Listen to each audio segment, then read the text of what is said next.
And just look how OP this thing is. Let's go fight the boss. You guys ready? Alright, look at this. What?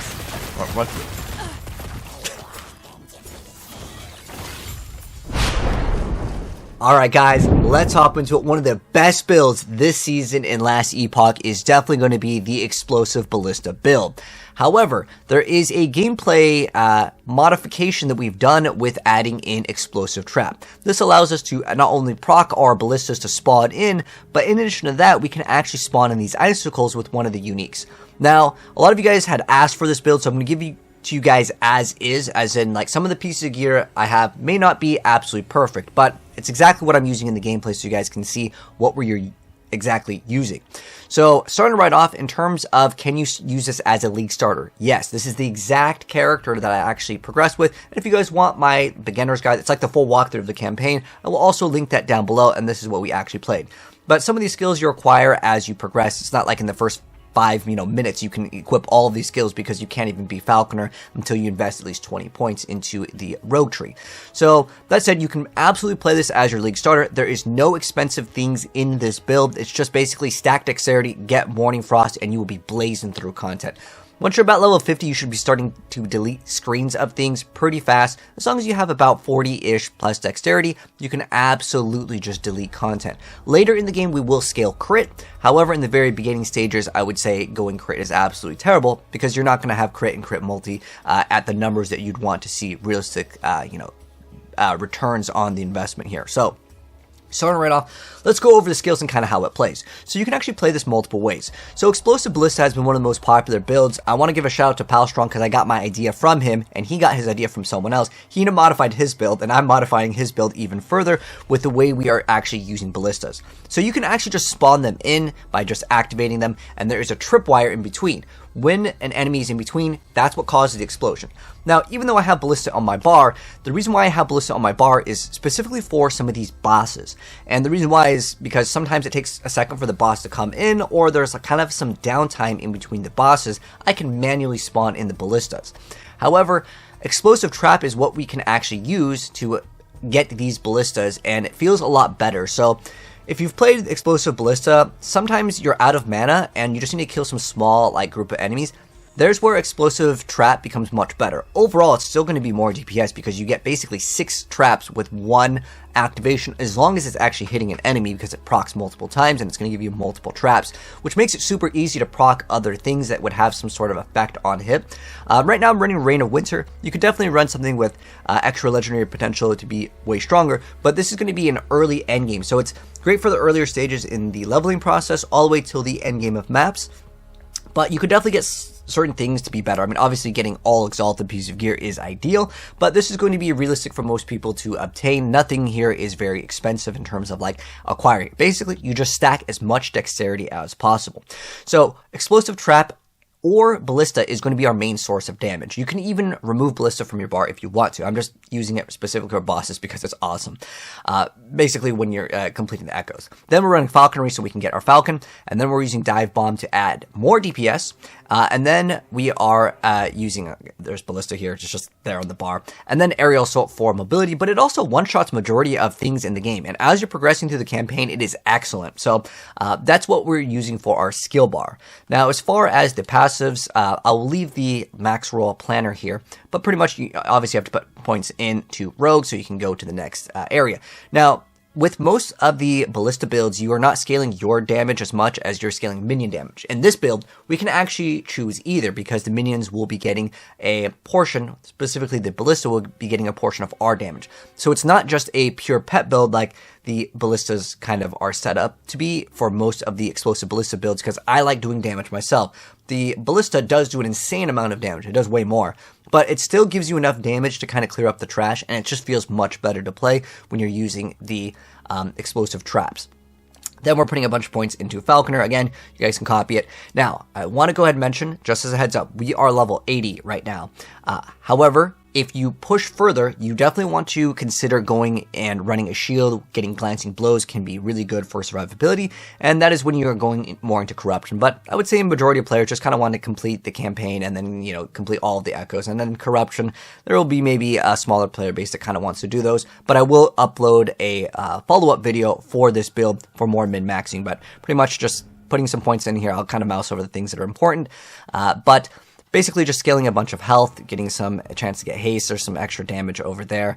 There's also this thing where we can have some caltrops activated, get some extra heal when our Falcon attacks, and that's basically what I'm using the Falcon for. This is like the best thing in the entire game, though. Tailwind is super, super, super powerful. And then we're just literally just getting dex. So all this is really a dex stacker, which is pretty similar to most classes in last Epoch. You're just kind of scaling your character's main stat. That's what you're looking forward to. Now, if you're wondering when can you expect to just like kind of one-shot things, I would say about level 60 should be realistic for most people. Don't expect, again, to be level 1 or 2 and like one-shot everything, because you won't even have these skills. Just keeping it realistic with you guys. But this is one of the best builds in the entire game. Even if you've played anything, I highly recommend trying out this build. Reroll to this, because the Falconer is like leagues beyond a lot of the other classes right now in terms of how powerful the class is. But I already went over the skills, but as far as the skill trees, we need to go into that. So what we're doing is running Explosive Trap over here. And what makes everything possible, and it's probably better if I just like link the website and you guys can read these and see that maybe the number's a little bit bigger here. But this is what makes this build so good. The traps immediately explode when hit. So this allows them to just activate immediately versus needing the enemies to go over. And then we've actually made it so that we shoot it out with our bow versus making it so we lay the traps down. This is much faster, so it starts scaling with all of your bow stuff versus your laying trap speed. And then Trap Sprinkler as well as Auto Bombardment basically makes it so we get to shoot out so many to the point where like we just delete the whole screen, or if there's a boss, this really helps out and we get extra damage with that. And then on top of that, there's this over here where when Explosive Trap detonates, it has a chance to create a Ballista.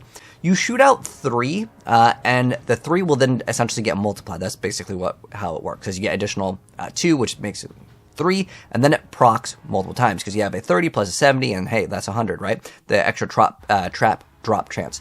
So that's how we're getting 6 hits on each one, and that's where I kind of enjoyed running the Reign of Winter, specifically because it hits so many dang times. But honestly, you could probably run something else if you get a really, really good roll on just a bow that has like cold damage or anything that you can actually scale, minion stuff, that all works out. It's just that happened to drop and I equipped it, and it's shooting out icicles that can do thousands of damage, which is good enough if you're just progressing before corruption. So again, Explosive Trap remains source of damage, as well as the Ballista. So with Ballista, we just decided to get all the crit nodes over here, and then we also are getting these nodes over here for it to actually explode, the tripwire, and then the flaming shots is not too bad in the leveling process as well. Definitely recommend getting 5 points over there. Really makes things much faster. Now, we are going to eventually convert it to ice when we get more points, so that can be something to consider as well. But right now I have fire and cold scaling because, well, that's just the things that I happen to have rolled. But you could definitely consider a plus 2 skills on Ballista, and then you can just get Frigid Barrage, or if you want to remove like 1 point out of Perfect Aim, until you get the good amount of crit with like Peak of the Mountain is a helmet that gives you like 300% crit. Until you get that, or there is an amulet that you can run. It's like one of the uniques that you get. It's like the Gambler's one, where like if you don't crit for like a certain amount of time, your next hit is like a crit. But if you just never crit because the Ballista is actually activating it, you can get 100% crit. However, that means that you cannot deal damage. So I didn't really like running that build. Plus, that makes the amulet absolutely garbage because that's all it has on the amulet. There's like a stronger version of it that gives you some crit multiplier, but it's relatively weak. But if you want to, you can get Frigid Barrage eventually. It's definitely worth it. You can take out a point over here if you want. Or if you want to, you can take a point out of here. But I would still recommend in the earlier stages, just move it out of there. There's also this. You can remove this if you want to. Doesn't really matter too much where you remove it. Over here, you don't need the base crit, though, if you do want to run the 100% crit build. But I'm just going to go ahead and mention that. Now, as far as Aerial Assault goes, we're just kind of using it for extra mana, and it's just nice to have this little leap ability. In fact, you can just hold this down the whole time. It says like it does that amount of damage, but it's like way higher. Honestly, you can one-shot most things in the game with just Aerial Assault. And then Falconer, obviously to have our Falcon. The thing that I really like with this is you get some extra like move speed over here, and that's why I like this skill over here. So when you consume the Falconer's Mark, which are like marks them, there's nothing really too special with this. I would say you can, if you want to, you obviously have to have it on your skill bar. But you really don't need it that much. I liked this. This is one of my favorite things. When it hits bosses, you get some extra mana per total attributes. It's nice, but you can definitely do without it. And then with Dive Bomb, this adds a little bit more damage, also giving us extra movement speed when we have stacks. Basically, the more targets it hits, the more stacks that you get. So it's kind of nice. And this does enough damage to facilitate in between when you kind of run out of mana on bosses. But most of the time, you'll just kill stuff so fast that it doesn't really matter anyways with this, with the exception, again, on bosses. But just getting some extra mana, it helps out on mana gain. So again, most of the Falcon stuff is utilized not only for damage, because it actually hits pretty hard, but it's kind of to facilitate in between when you're out of mana. What do you do? Well, you activate these, because remember that Ballista still has a mana cost. This is actually important. So it summons the Ballista, but its mana consumption is at 50%, so it's less. So that's how we get the Ballistas to cost less. It's kind of like mana cost reduction on it. But remember, explosive traps still cost mana itself. If you want to, you can not run bows, and then instead you can run throwing minus mana cost on your rings. That is another option for the build. But as far as our equipment goes, again, it is a heavy dex stacker. So pretty much dex on every single piece of gear that you can get it on. So our helm, it's kind of like the same things. We're getting resistances and then dexterity. So resistance, dexterity, mana, and mana regen if the item can roll on. I highly recommend you guys to check out a video guide that goes over like the best in slot. That will probably be really relevant, so I'll link that also down below. But basically, just resistances. Like, for example, I don't use channeling. I'm showing you guys the exact pieces of gear that I'm rolling, but you do not want that to increase damage while channeling. You can get much better things than that. I'm running Reign of Winter now. When it gets some legendary potential, I think that this could be actually a pretty cool thing to mess around with. And the reason why is because when you activate your one attack, you shoot 6 times. So at 6 times of like a 35-ish, I believe is like close to its perfect range. Yeah, it's like 28%. So it's a relatively high chance, and it actually could be maybe potentially the best in the slot, as long as you get a bunch of cold damage to scale, and not just specifically the bow stuff. I think this could actually be pretty good, just like getting flat, again, cold numbers is quite great. I like Ivory Quivers because it gives you physical and necrotic, and then just, again, dexterity, and ideally you'd get cold damage instead of the fizz. Getting the Elite Regalia over here, getting a bunch of dex is kind of what you're looking for in just survivability. I happen to have Ruby Rings, but it's fine because originally it scales in fire damage, so it's totally fine. If you don't want to do the cold conversion, that's totally fine. Then these are actually great. The Spider Silk Sash, extra cold damage, mana regen, that's all the stuff that you'd want. And I'll get into why cold is so important in a moment here, but just mana regen, dex, and that's kind of what you're looking for, as well as just a bunch of resistances. So again, dex, like Dancing Strikes does obviously nothing for us, just resistances over here.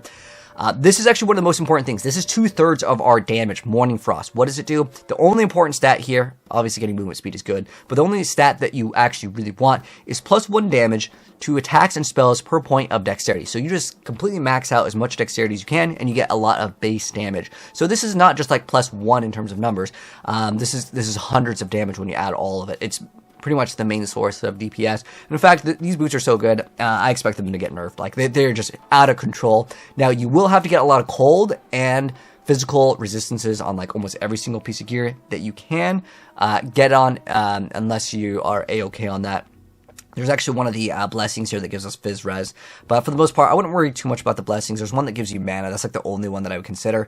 The idols don't really matter. It's just resistances. I'll mouse over what I got. Singularity, I just happen to have it drop. Later, we will remove this, but right now I'm not scaling crit. That's going to be something for later. Crit and Glancing Blows is what I plan to go for later.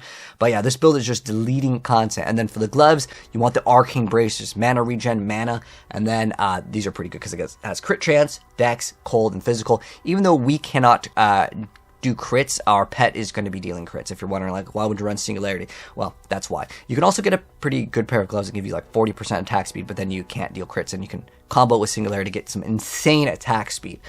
But that pretty much wraps it up in terms of what we're looking for and the pieces of gear that I'm running in the gameplay. So this is going to be great for the earlier stages and even the earlier stages of the end game. We'll do an updated build guide, but I was just constantly asked, yo, when you're going to be dropping a build guide for this build. And so here's like the kind of draft-ish variant, if you want to call it that. But we will be dropping another one, but this is definitely one of the best builds in the game. Try out just the Ballista, regardless if you want to play it with using the explosive trap variant or not. Like this build, I mean, you just activate the thing twice and it just blows up the entire screen. Look at that. I mean, it just has like the best clear ever, and it is so good, man. It is so dang good. But hopefully you guys enjoyed the video, and if you want the follow-up for the more min-max version, subscribe to the bell, and I'll be dropping it later in the weeks as, well, we'll be maxing out very soon. But take care, and I'll catch you guys in the next video. Peace out.